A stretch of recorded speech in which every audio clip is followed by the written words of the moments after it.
Anong klaseng parliamentary procedures ang ginagawa namin sa Congress? Ito yung kinalulungkot ko. Nagdaramdam ako at kung minsan nga nasabi ko, nakakahiya na rin ito. Pati ako napapahiya. Kung kaya ko lang iuntog ang mga ulo nila, gagawin ko para siguro mabuksan yun eh. Totoo ito, regardless of whether or not I am a member. Hindi niya alam yun. That is basic. Yes. Ipag-away ba ako? Ayaw kong kaaway.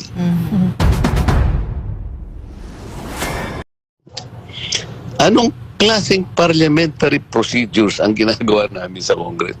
Ito yung kinalulungkot ko. Nagdaramdam ako at kung minsan nga nasabi ko, nakakahiya na rin ito. Pati ako napapahiya. Bagamat kaya ako nahihiya dahil sa kanila. Hindi ko malaman kung paano ko ba sasabihin sa kanila. Kung kaya ko lang iuntog ang mga ulo nila, gagawin ko para siguro mabuksan yun eh. Totoo ito.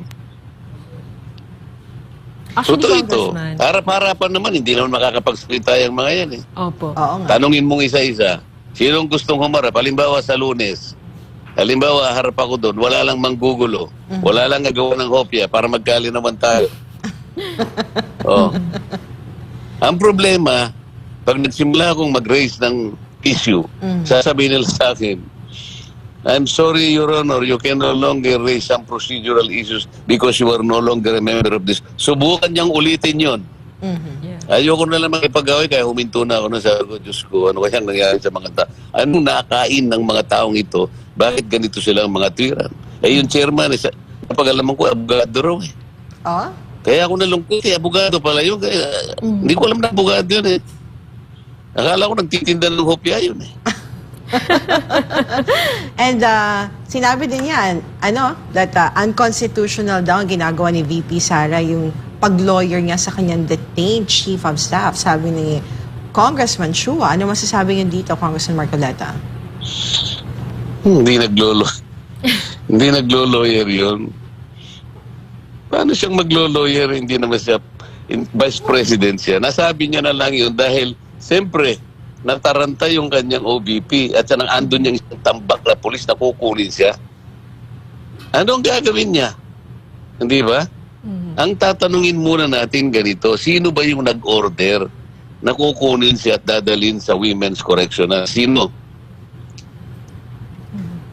Si chairperson, ang signatory nun, O Attorney Chua.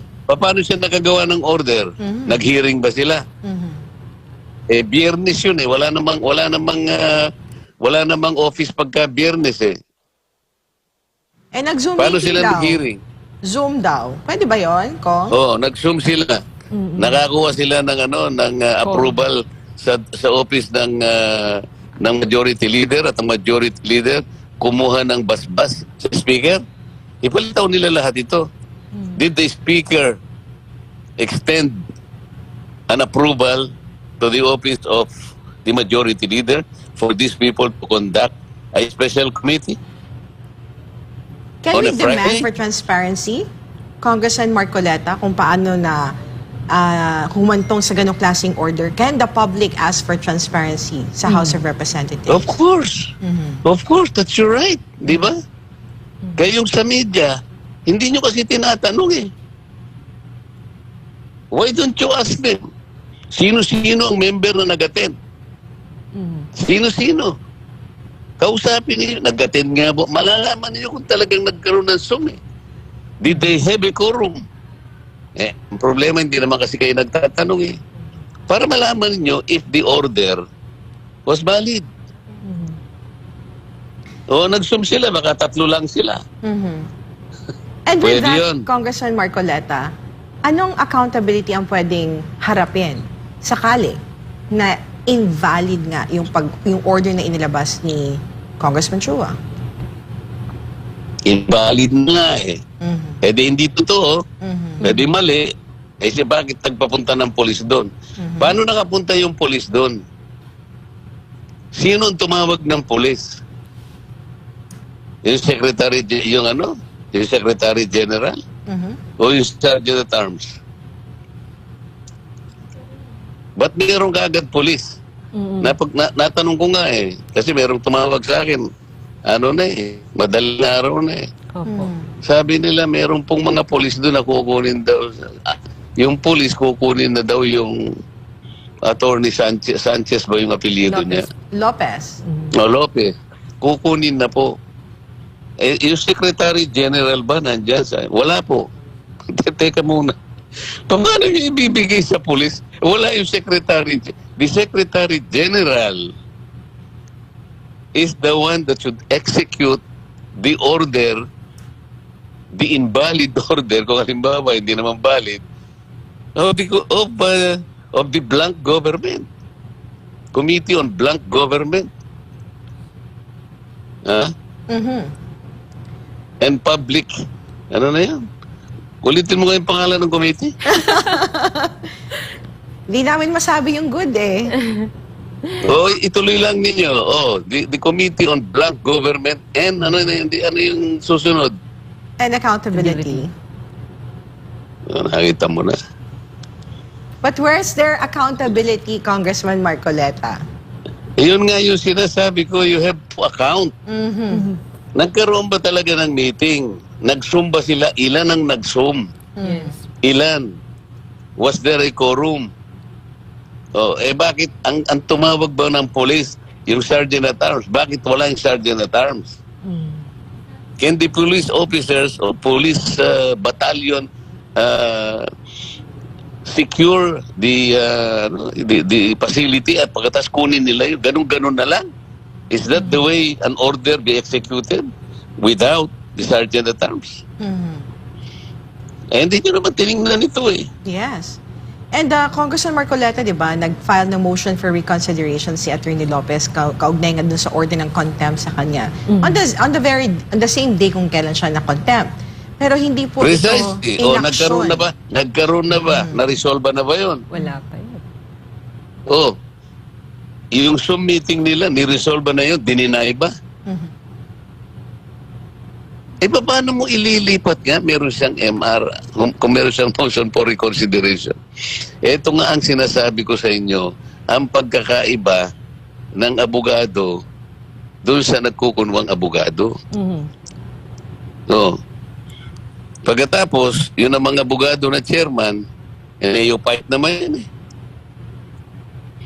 Isip-isipin nung I was trying to raise some procedural matters, sabi niya sa akin, I'm sorry, Congressman Marcoleta, you cannot raise those procedural issues because you're no longer a member of this committee. Bakit niya nakalimutan na ako'y member ng House of Representatives? I am an elected member of the House of Representatives. I can participate legally and legitimately in all proceedings of all committees, regardless of whether or not I am a member. Hindi niya alam yun. That is basic. Yes. Ipag-away ba ako? Ayaw kong kaaway. Yung mga hindi nakakaintindi. Sabi nga ng iba, Congressman Marcoleta, it is an insult daw sa mga veteranong alam ninyo ang procedures Yes. dyan sa Kamara at ganun ka lang bastusin ng mga neophyte. Sabi ni, pabayaan mo na yun. Pabayaan mo kung sa akin lang. Walang kwenta sa akin yun. Ang sabi nila, okay, the totality of evidence, sabi nung isang magaling na member ng Makabayan Group. Hindi ba kanya pinagtatanggal nyo lahat ng mga USEC nang wala kanyang ano? Binigyan nyo pa sila ng pagkakataong makapag-explain? Did you afford them the due process of law? Ayan, tiranda, di ba? Napakamp niya na hindi na po kasi po ang kanila pong pagkakalagay doon ay on the basis of the trust and confidence of the Vice President. Hindi. Para sa amin ay pag hindi nyo binigyan ng pagkakataon man lang na magpaliwanag, blah, blah, blah, and to hear their side. That is, sabi ng ganun, disregarding due process of law. Di ba? Di ba sinabi niya yun? Hindi nyo ata narinig eh. Hindi kayo sumasagot. Yes. Narinig po namin, Congressman Sinabi niya yun. Marcoleta. Mhm. Di ba sinabi niya? Mhm. Bakit ako? Binigyan ba nila ako ng due process? Nung Exactly. tinanggal ba nila ako sa lahat ng aking committee? Ako ba'y ninotify? Ako ba'y ininformahan? Ako ba'y binigyan nila ng pagkakataon magpaliwanag o magtanong man lang sa kanila, ano po ba ang kasalanan ko po sa inyo, mga jus-jusan ng blank committee? Aha. Ah, Congressman Oo, Marcoleta, di ba? may batas pa ba? Kasi yun ang sinasabi ni Attorney Lopez and Vice President Sara Duterte. Wala nang batas. Sila na ang batas. tinatanong mo pa ako, alam mo naman yung sagot ko.